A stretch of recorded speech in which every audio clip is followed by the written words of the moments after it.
कितना प्यारा है ये। अब बस भी करो, कितनी बार चेक करोगी? माशाल्लाह बहुत कदर करने वाले लोग हैं। इतने तोहफे तहाइफ ले आए फिजा के लिए। ऐसे बात तोहफे तहाइफ की नहीं है, बात है खुलूस और मोहब्बत की। आप देखिएगा मेरी फिजा बहुत खुश रहेगी इन लोगों में। इंशाल्लाह, आमीन। इंशाल्लाह।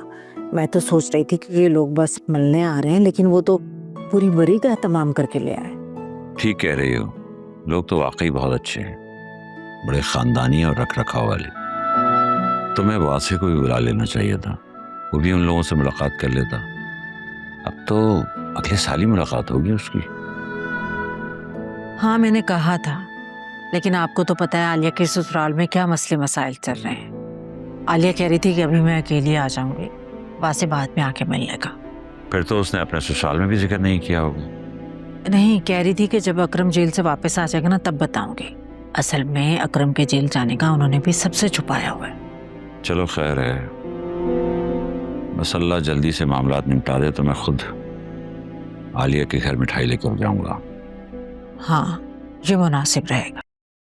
जोया कहाँ है, उसकी तबीयत कैसी है? वो अपने कमरे में है। फिजा का रिश्ता आने पर बहुत खुश है माशाल्लाह से। अगर खुश है तो मेहमानों से मुलाकात भी कर लेती। एक बात कहूँ आपसे, अगर आप बुरा ना माने तो?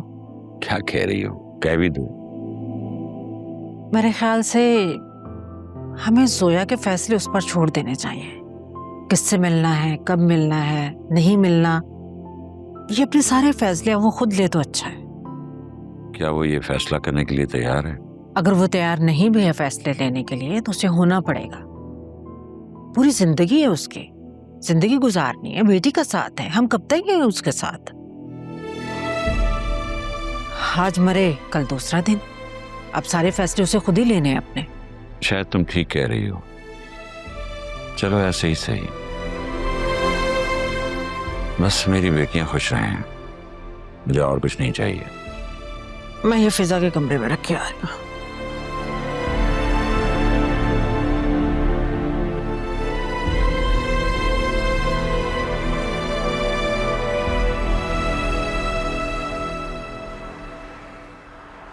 Thank you Fariya, thank you so much.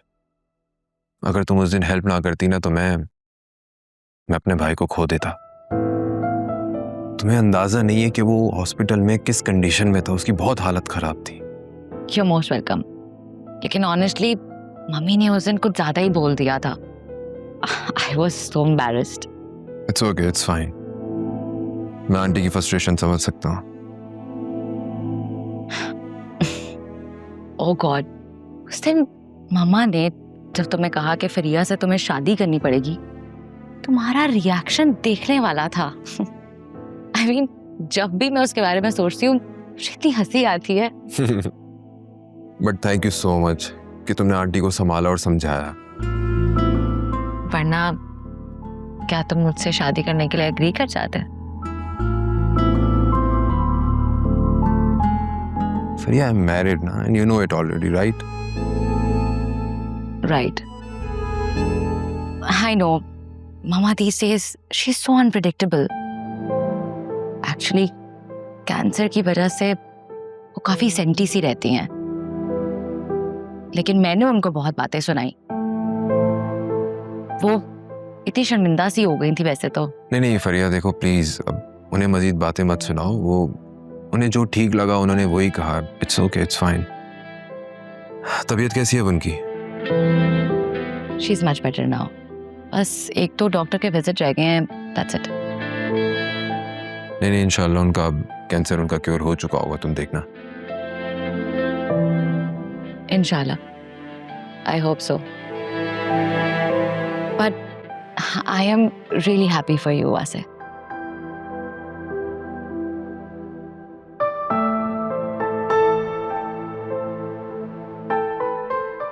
देखो वासे, मैंने रियलिटी को एक्सेप्ट कर लिया है। आई नो तुम अब किसी और के हो चुके हो, और ये तो मैं तुम्हें प्रूव कर भी चुकी हूँ। लेकिन तुम मुझे खुद से प्यार करने से नहीं रोक सकते। तुम मुझे चाहो या ना चाहो मुझे फर्क नहीं पड़ता, लेकिन तुम्हें ना चाहना मेरे बस में नहीं है। Thank you so much for everything. Thank you. Thank you.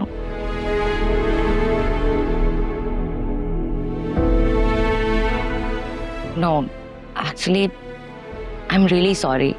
उस दिन मम्मी ने इतनी बातें कर दी थी, वो भी माँ है ना, at the end of the day एक माँ अपनी औलाद के बारे में ही सोचती है, तो बस इसीलिए।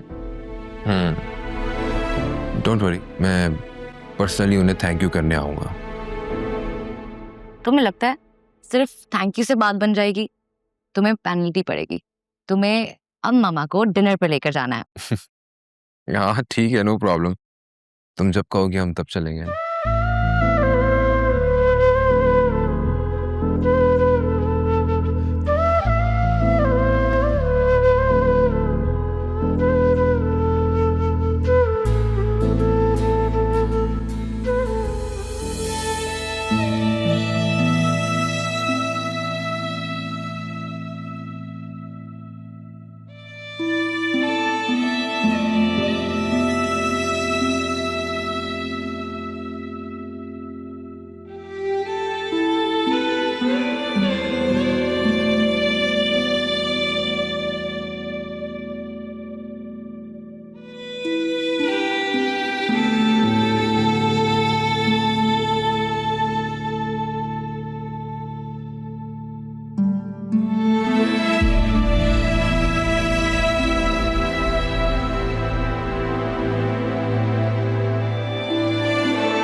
फिजा,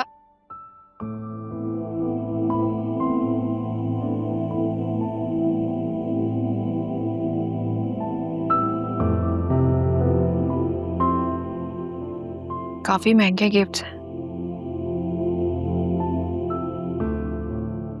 बहुत अच्छे। अल्लाह तुम्हें मुबारक करे। Thank you. आमीन।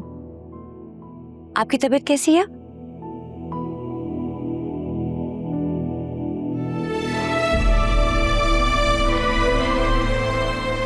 स्ट्रेस, डिप्रेशन की मेडिसिन खाती हूँ और सो जाती हूँ।